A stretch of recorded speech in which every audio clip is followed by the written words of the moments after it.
नमस्कार दोस्तों। भारत सरकार ने यूनिफाइड पेंशन स्कीम को लेके एक और नया आदेश जारी किया है। आप अपने स्क्रीन पे देख सकते हैं 25 अगस्त 2025 का ये एक ऑफिस मेमोरेंडम है। इस ऑफिस मेमोरेंडम के जरिए भारत सरकार ने यूपीएस को और ज़्यादा फ्लेक्सिबल और अट्रैक्टिव बनाने की कोशिश की गई है। इसमें यूपीएस ऑप्ट करने वाले गवर्नमेंट एम्प्लॉयज़ को एक बार मौका दिया गया है कि वो अपने रिटायरमेंट से पहले एनपीएस की तरफ स्विच कर सकते हैं। वो दोनों स्कीम के बेनिफिट्स को देख के ये डिसीजन ले सकते हैं कि वो यूपीएस में रहें या एनपीएस की तरफ स्विच कर जाएं। ये वन टाइम स्विच ऑप्शन दिया जा रहा है एम्प्लॉयज़ को, ताकि वो यूपीएस के अंदर ट्रैप्ड ना फील करें। जैसा कि आप जानते हैं कि यूपीएस एक नई पेंशन स्कीम है जो भारत सरकार ने अप्रैल 2025 में लॉन्च किया था। आपको ये भी पता होगा कि इस स्कीम को लेके बहुत ज़्यादा उत्साह नहीं है गवर्नमेंट एम्प्लॉयज़ में और इसका सब्सक्रिप्शन बहुत लो है। तो आइए समझते हैं कि क्यों भारत सरकार इस तरह के रिफॉर्म्स लेके आ रही है और इस रिफॉर्म का क्या मतलब है। इस स्कीम को लेके सब्सक्रिप्शन बहुत लो होने की वजह से बार बार इस स्कीम में सुधार लाया जा रहा है। बार बार इस स्कीम को एनपीएस के बराबर या उससे बेटर बनाने की कोशिश की जा रही है। इसी दिशा में एक और नया कदम लेते हुए सरकार ने ये एक नया ऑर्डर जारी किया है, जिसके अंदर सरकार ने ये कहा है कि जो लोग भी एनपीएस से यूपीएस की तरफ स्विच किए हैं उनको बाद में रिटायरमेंट से पहले एक मौका दिया जाएगा कि वो अपने बेनिफिट्स को देखते हुए या तो यूपीएस में रहें या एनपीएस की तरफ वापस आ जाएं। और साथ ही साथ सरकार ने एक और बड़ी बात कही है कि जो लोग यूपीएस से एनपीएस की तरफ आएंगे उन्हें 4% का जो डिफरेंशियल अमाउंट है यूपीएस और एनपीएस के बीच का जो डिफरेंस है गवर्नमेंट कंट्रीब्यूशन का 4% का, वो भी वापस दे दिया जाएगा। तो कुल मिला के एनपीएस के बराबर लाने की कोशिश की जा रही है इसको, विद एश्योर्ड गारंटीड पेंशन। साथ ही साथ इसमें और क्लैरिटी लाई गई है। जो लोग रिज़ाइन करने की सोच रहे हैं, जो वॉलेंट्री रिटायरमेंट लेने की सोच रहे हैं, पहले इस पर कोई क्लैरिटी नहीं थी, लेकिन अब ये कहा गया है कि जो लोग वॉलेंट्री रिटायरमेंट लेंगे या फिर जो लोग रिज़ाइन करेंगे उन्हें भी इसी तरीके से एग्जिट दिया जाएगा। उनके यूपीएस को एनपीएस की तरफ स्विच करके और उनका पेंशन एनपीएस की तरह बनाया जाएगा। तो आइए एक एक करके देख लेते हैं कि इस स्कीम में ऐसी कौन सी बातें कही गई हैं और डिटेल प्रोविजंस क्या हैं। जैसा कि मैंने अभी बताया कि इसके जो इम्पोर्टेंट फीचर हैं ये वन टाइम होगा, मतलब एक बार ही आप यूपीएस से एनपीएस की तरफ स्विच कर पाएंगे। वन वे स्विच ही होगा, मतलब आप एक बार यूपीएस से एनपीएस आ गए, आप वापस दोबारा यूपीएस की तरफ नहीं जा पाएंगे। ये उनके लिए ही होगा जो जिन लोगों ने यूपीएस ऑप्ट किया है या आने वाले टाइमलाइन के अंदर ऑप्ट करेंगे। इसमें 4% का जो यूपीएस एनपीएस के बीच का डिफरेंस अमाउंट है वो भी सरकार वापस करेगी। ये स्कीम को यूपीएस को ज़्यादा फ्लेक्सिबल बनाती है और इसमें और ज़्यादा क्लैरिटी आई है रेजिग्नेशन और वीआरएस को लेके।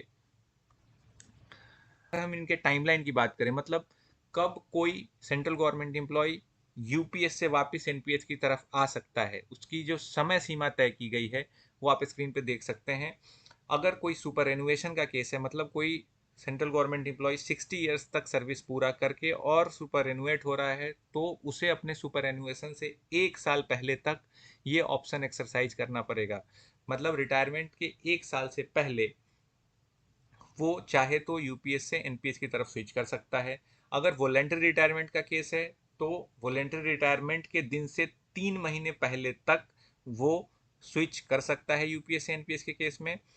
रेजिग्नेशन और FR56J के केस में इस ऑर्डर में कहा गया है कि similar provisions will be made. अभी क्लैरिटी नहीं है कि एग्जैक्टली क्या होगा, लेकिन एक दिशा बताई गई है कि इसी तरीके का प्रोविजंस होगा रेजिग्नेशन और FR56J के केसेस में भी। जो लोग रिजाइन करेंगे या जिनको FR56J के तहत सरकारी नौकरी से रिटायर करेगी उनको भी यूपीएस से एनपीएस की तरफ स्विच कराया जाएगा और फिर एनपीएस के हिसाब से जो उनका पेंशन या विड्रॉल होगा वो दिया जाएगा। FR56J के बारे में मैं बता दूं जिन्हें नहीं पता है, ये एक सरकार का रूल है जिसके हिसाब से जिन लोगों ने 30 साल की सर्विस पूरी कर ली है या जिनकी उम्र 50 साल से ऊपर हो चुकी है उनके परफॉर्मेंस को इवेलुएट किया जाता है, और अगर उनका परफॉर्मेंस सेटिस्फैक्ट्री नहीं होता तो उनको सरकारी नौकरी से एग्जिट दे दिया जाता है। ये कोई पनिशमेंट या पेनाल्टी नहीं होता, इसमें सारे फाइनेंशियल बेनिफिट्स मिलते हैं, बस परफॉर्मेंस के आधार पे नौकरी से रिटायरमेंट दे दिया जाता है। अब देख लेते हैं कि किन लोगों के लिए ये ऑप्शन अवेलेबल नहीं है। वैसे लोग जिनके अगेंस्ट डिसिप्लिनरी प्रोसीडिंग होने वाली है, या जिनके अगेंस्ट डिसिप्लिनरी प्रोसीडिंग चल रही है, या जिनके अगेंस्ट डिसिप्लिनरी प्रोसीडिंग होके उनके ऊपर पेनाल्टी लगा दी गई है। पेनाल्टी भी 3 स्पेसिफिक पेनाल्टी इस ऑर्डर में मेंशन किया गया है: removal, dismissal and compulsory retirement. अगर ये 3 पेनल्टी किसी गवर्नमेंट एम्प्लॉय के ऊपर लगाई गई है तो उनको ये फैसिलिटी नहीं दी जाएगी, वो लोग यूपीएस से वापस एनपीएस में स्विच नहीं कर पाएंगे। अगर हम विड्रॉल की बात करें तो ये एनपीएस जिस रूल से विड्रॉल एनपीएस का विड्रॉल जिस रूल से रेगुलेट होता है, सेम रूल उन पे भी लागू होगा जो लोग यूपीएस से वापस एनपीएस की तरफ जाएंगे। मतलब अगर मैं ब्रॉडली बोलूं तो जो लोग एनपीएस में हैं, अगर वो सुपर एनुएशन पे रिटायर हो रहे हैं, तो वो अपने एनपीएस फंड के मैक्सिमम 60% अमाउंट को लमसम विड्रॉ कर सकते हैं। 40% से मैंडेटरी एन्यूटी प्लान परचेज करना होता है। अगर सुपर एनुएशन से पहले कोई रिटायरमेंट ले रहा है तो उसको 80% अमाउंट से मैंडेटरी एन्यूटी परचेज करना होता है, और मैक्सिमम 20 वो विड्रॉ कर सकता है। सिमिलर केस होगा जो लोग यूपीएस से एनपीएस की तरफ स्विच करेंगे, उनका भी पैसा इसी तरीके से रेगुलेट किया जाएगा। सरकार ने एक बड़ी बात यहाँ पे कही है कि जो 4% डिफरेंशियल अमाउंट है, जैसा कि आपको पता है कि एनपीएस के अंदर गवर्नमेंट एम्प्लॉय का कंट्रीब्यूशन 10% और गवर्नमेंट का कंट्रीब्यूशन 14% होता है, जबकि यूपीएस में गवर्नमेंट का कंट्रीब्यूशन केवल 10% ही होता है। तो 4% कम अमाउंट यूपीएस के केस में गवर्नमेंट के एम्प्लॉयज़ के यूपीएस फंड में आता है। लेकिन जो लोग यूपीएस से एनपीएस में स्विच करेंगे, सरकार ने कहा है कि वो 4% का जो डिफरेंस अमाउंट है वो वर्कआउट करके गवर्नमेंट एम्प्लॉय के अकाउंट में वापस क्रेडिट कर दिया जाएगा at the time of exit. लेकिन इसमें एक बड़ी बात यह है कि सरकार ने अभी ये क्लैरिटी नहीं दी है कि ये अमाउंट कैसे वर्कआउट किया जाएगा। मतलब कि इस पे कोई इंटरेस्ट दिया जाएगा या विदाउट इंटरेस्ट जो प्रिंसिपल अमाउंट होगा वही वापस किया जाएगा। ये सरकार ने अभी स्कोप रखा है कि वो उस पर वर्कआउट करेगी। तो कुल मिला के अगर हम देखें तो ये एक बहुत बड़ा चेंज है।